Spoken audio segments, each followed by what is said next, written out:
Dans un monde où chaque rêve possède la force de changer le destin, l'imaginaire est un sentier secret où chaque pensée fait naître l'espoir.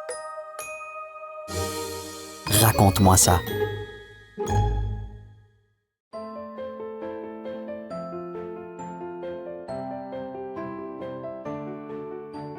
Il était une fois un roi et une reine qui souhaitaient désespérément avoir un enfant. Un jour, tandis que la reine se coiffait devant son miroir, une grenouille sauta d'un nénuphar sur le rebord de la fenêtre. « Ne désespérez pas, ma reine. Vous aurez bientôt un enfant, je vous l'assure. » Coissa-t-elle. À partir de cet instant, le couple attendit avec impatience l'heureux événement. Quelques mois plus tard, au moment où le soleil se levait au-dessus des montagnes, la reine donna naissance à une jolie petite fille. Le roi, fou de joie, contempla son enfant, puis regarda par la fenêtre les rayons rosés du soleil qui embrasaient les sommets enneigés. « Nous l'appellerons Aurore, car elle est aussi belle que le soleil levant. » s'écria-t-il. « Nous organiserons une grande fête en l'honneur de la princesse. » déclara la reine. « Tous les dignitaires du royaume y seront invités, ainsi que les fées, car je suis certaine que la grenouille nous a été envoyée par l'une d'elles. » Après avoir dressé la longue liste des invités, le roi et la reine envoyèrent des messagers dans tous les coins du royaume afin de livrer les invitations.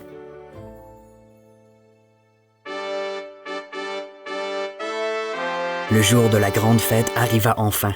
Bien avant que les carrosses des invités ne soient arrivés, une douce brise se leva, emportant les 12 bonnes fées du royaume. La reine ne put s'empêcher d'applaudir tant le spectacle était éblouissant. « Toutes les fées ont répondu à notre invitation !» s'exclama-t-elle, ne sachant pas qu'il en existait une 13e. Les invités se réunirent dans la grande salle du château où un magnifique banquet les attendait. Sur la table, le couvert était dressé et les assiettes en or scintillaient. Au milieu de la pièce, la princesse Aurore, qui était couchée dans un magnifique berceau, riait et gazouillait joyeusement. Vers la fin du banquet, les bonnes fées s'approchèrent du berceau l'une après l'autre et chacune offrit un don à l'enfant. « Elle possédera la sagesse, » dit la première. « Elle connaîtra le véritable amour, » annonça la deuxième. Et les fées continuèrent ainsi à émettre leurs vœux. Au moment où la 11e fée s'éloignait du berceau, un vent violent se leva. Les bougies s'éteignirent et la salle fut plongée dans le noir. Soudain, un éclair claqua et dans un nuage de fumée noire, les invités, horrifiés, virent une forme effrayante se dresser au-dessus du berceau. C'était la 13e fée. « Je ne suis donc pas assez importante pour être invitée à la fête? » ricana-t-elle d'une voix grinçante. « J'ai pourtant un cadeau à offrir à cet enfant, moi aussi. Le jour de ses 18 ans, elle se piquera le doigt avec le fuseau d'un rouet et mourra. » La méchante fée éclata d'un rire sinistre, puis disparut. Le roi et la reine se précipitèrent près du berceau. « Comment pouvions-nous connaître l'existence de cette fée? » sanglota la reine. C'est alors que la 12e fée s'approcha. « Je n'ai encore rien offert à la princesse, moi, » dit-elle avec douceur. « La 13e fée est très puissante, et je ne peux pas entièrement conjurer le sort qu'elle vient de jeter à l'enfant, mais je peux cependant l'atténuer. » Elle agita sa baguette au-dessus de la tête de la princesse et déclara d'une voix forte, afin que tous puissent l'entendre. « Lorsque la princesse se piquera le doigt, elle ne mourra pas, mais elle sombrera dans un profond sommeil qui durera 100 ans. Seul le baiser d'un véritable amoureux pourra l'éveiller. » Le roi lui en fut très reconnaissant. Mais ne voulant prendre aucun risque, il ordonna que tous les rouets du royaume, sans aucune exception, soient brûlés sur le champ.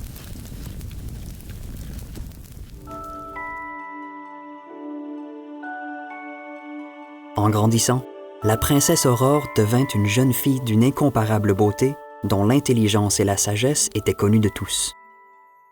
Le jour de son 18e anniversaire, une grande animation régnait au château. « Va te promener, Aurore, » lui dit la reine. « Nous te préviendrons dès que les préparatifs de la fête seront terminés. » Puisque tout le monde était fort occupé, Aurore en profita pour explorer une des tours du château qu'elle ne connaissait pas encore. Elle gravit les marches d'un long escalier et arriva devant une lourde porte en bois. « Comment se fait-il que je ne sois encore jamais venue ici? » se demanda-t-elle. la princesse tourna la clé dans la serrure rouillée et ouvrit la porte.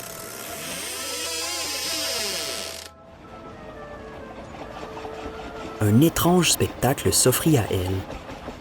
Dans un coin de la pièce, à côté d'un petit lit, une vieille dame était installée sur une montagne de laine en face d'un objet bizarre. « Bonjour, Fit timidement la princesse. que faites-vous, ma bonne dame? » « Je file la laine, mon enfant.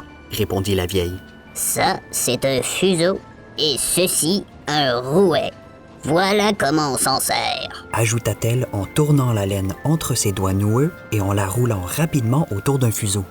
Aimerais-tu essayer? Oh, certainement. S'écria Aurore, qui était naturellement curieuse.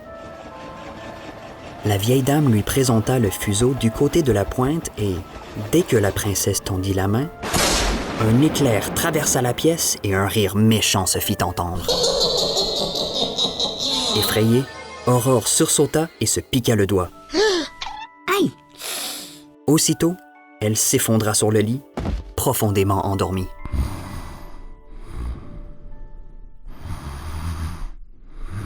La 12e fée, qui restait à l'affût du moindre signal, sut immédiatement que la princesse venait de se piquer le doigt avec le fuseau d'un rouet, tout comme l'avait prédit la méchante fée, et qu'elle était maintenant plongée dans un profond sommeil. Elle s'empressa de jeter un sort à tous les habitants du château qui sombrèrent, à leur tour, dans un sommeil profond. Le cuisinier et les filles de cuisine se mirent à ronfler au beau milieu de leurs préparatifs. Les écuyers, les courtisans et les garçons d'écurie s'effondrèrent sur place. Les gardes et les chiens à l'entrée du château s'endormirent en un rien de temps. Un chat qui poursuivait une souris se mit à ronfler en pleine chasse. Tout comme la souris d'ailleurs. Le roi et la reine, qui avaient veillé à ce que tout soit prêt pour l'anniversaire de la princesse, venaient tout juste de s'asseoir sur leur trône lorsque la fée s'approcha d'eux. « Ce sera un bel anniversaire. » Soupira la reine, heureuse. « Oh oui, ma chérie. » Répondit le roi en bâillant. Et tous deux s'endormirent. Les horloges cessèrent leur tic-tac. Même le temps semblait s'être arrêté tandis qu'au dehors, de mystérieux buissons de ronces poussaient tout autour du château. Et plus le temps passait, plus les buissons croissaient, si bien que même les plus hautes tours du château furent bientôt invisibles aux yeux de tous. C'est ainsi que la 12e fée avait décidé de protéger les habitants du château. Le temps passa et le château fut oublié. Il arrivait parfois qu'une personne âgée se souvienne et raconte l'histoire de la jolie princesse qui dormait dans un château entouré de ronces, attendant le baiser de son prince charmant. Les années passèrent. De temps à autre, un jeune homme audacieux s'aventurait près du château dans l'espoir de réveiller la jolie princesse. Tous s'attaquaient avec acharnement à la forêt de ronces, tentant vaillamment de se frayer un chemin. Mais bien vite, ils n'avaient d'autre choix que de rebrousser chemin. Les épines blessaient les chevaux et les cavaliers avaient l'impression que les branches se déployaient et tentaient de les attraper.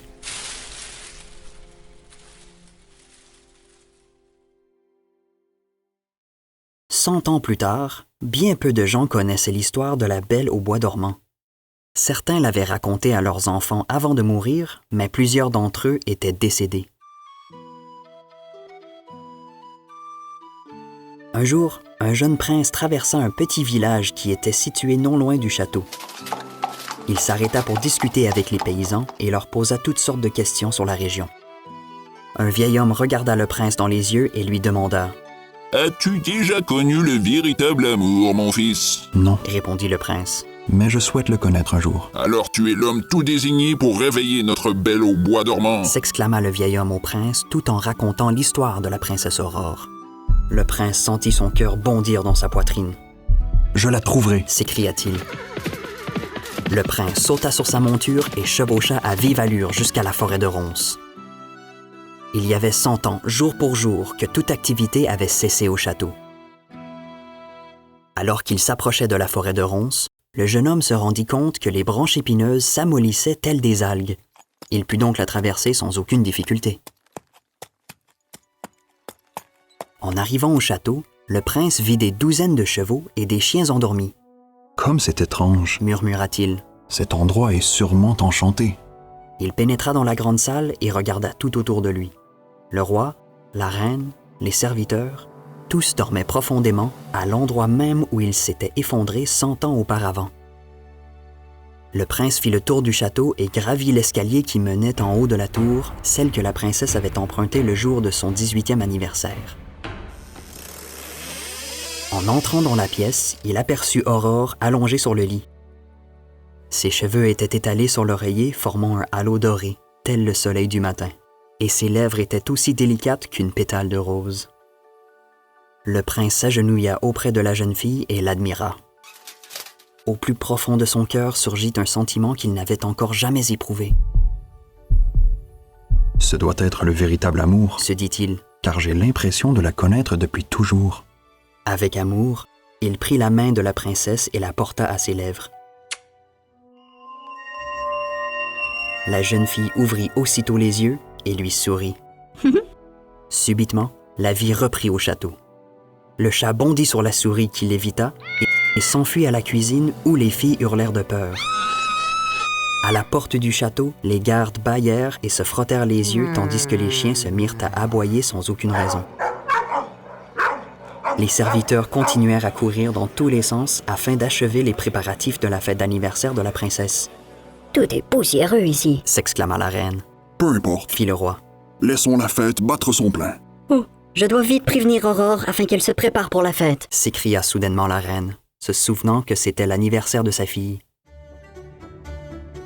Sur ces entrefaites, la princesse arriva dans les bras d'un beau jeune homme. La reine se précipita vers sa fille et, lorsqu'elle lui prit la main, elle y remarqua la cicatrice laissée par le fuseau. Dans un froissement d'ailes, les bonnes fées arrivèrent et racontèrent au roi ce qui s'était passé. « Le maléfice jeté par la méchante fée est conjuré à tout jamais !» s'écria-t-il avec joie, Mais moi, je suis tombé sous un charme qui ne sera jamais rompu. dit le prince en souriant. Le prince et la princesse, qui avaient trouvé le véritable amour, vécurent heureux jusqu'à la fin de leurs jours.